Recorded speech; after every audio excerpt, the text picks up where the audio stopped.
Poytaxtimizda Jahon banki ko'magida O'zbekistonda shoshilinch tibbiy yordam xizmatini takomillashtirish natijalari va istiqbollari mavzuida milliy forum bo'lib o'tdi. Unda xizmat 7 yil davomida qanday o'zgargani haqida so'z bordi. Ta'kidlanishicha, shoshilinch tibbiy yordam tizimi yurtimiz tibbiyotining bosh bo'g'inlaridan biri hisoblanadi. 2018-yilda mavjud xizmat faoliyati qoniqarli edi, ammo uning yanada rivojlantirish uchun ba'zi joylarda zamonaviy uskunalar yetishmasligi, mutaxassislar tanqisligi, diagnostikaning cheklanganligi kabi holatlar kuzatilardi. Ayniqsa qishloq va tumanlarda bu muammolar o'ta dolzarb edi. O'sha yilning o'zida Jahon banki bilan hamkorlikda 100 million dollarlik shoshilinch tibbiy yordam xizmatini takomillashtirishga qaratilgan kredit loyihasi ishga tushirildi. Natijada Respublika shoshilinch tibbiy yordam ilmiy markazi va uning 13 ta viloyat filiali, 177 ta tuman subfiliallari, 111 ta nomdagi yuqori texnologiyali tibbiy uskunalar bilan ta'minlandi. E'tiborlisi, bu ishlar pandemiya paytida ham to'xtamadi.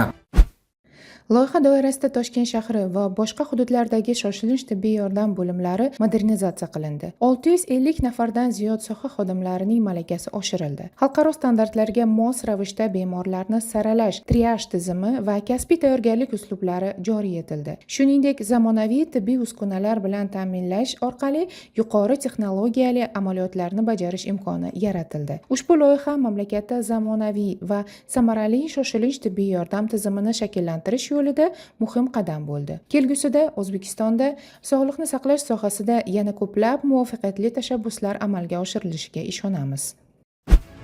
2022-yil 26 noyabrda davlatimiz rahbarining tashabbusi bilan qurib bitkazilgan markazning yangi zamonaviy 5 qavatli 75 o'rinli korpusi ochildi. Uning loyiha doirasida zamonaviy texnologiyalar bilan jihozlanishi natijasida bu yerda 1 yilda 700 tadan ziyod yurak operatsiyasi, 300 dan ortiq buyrak va jigar ko'chirib o'tkazish amaliyotlarini bajarish imkoni yaratildi. Bu avval bajarilgan operatsiyalar sonidan 2-3 barobar ko'p degani. Bugungi kunda yuqori texnologiyali tibbiy yordam faqat poytaxtda emas, balki viloyatlarda ham mavjud. Bunga esa 48 ta tumanlararo qo'shma shikastlanishlar va o'tkir qon tomiri kasalliklari markazlarining loyiha doirasida yuqori texnologik tibbiy uskunalar bilan jihozlanishi tufayli ham erishildi.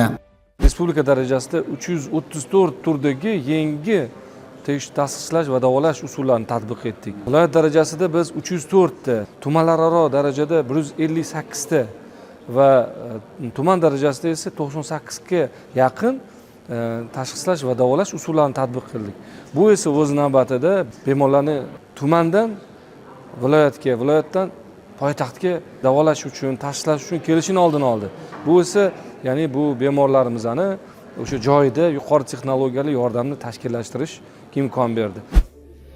Tadbirda ta'kidlanganidek, o'tgan davr davomida loyiha doirasida hududiy filiallar zamonaviy angiografik asbob uskunalar bilan jihozlanishi tarixiy voqea bo'ldi. Sanitar aviatsiya xizmati uchun zamonaviy reanimobillar xarid qilindi. Shuningdek, Jahon banki tomonidan amalga oshirilgan loyiha doirasida xizmatni raqamlashtirish, jumladan yagona integratsiyalashgan tibbiy axborot tizimini yaratish ishlari amalga oshirildi. Bundan tashqari markaz va uning filiallarida zamonaviy simulyatsiya o'quv markazlari jihozlandi. Muhim, O'zbekistonda shoshilinch tibbiy yordam tizimi jahon andozalariga mos darajaga yetdi. Bu eng avvalo davlat islohotlarining natijasidir.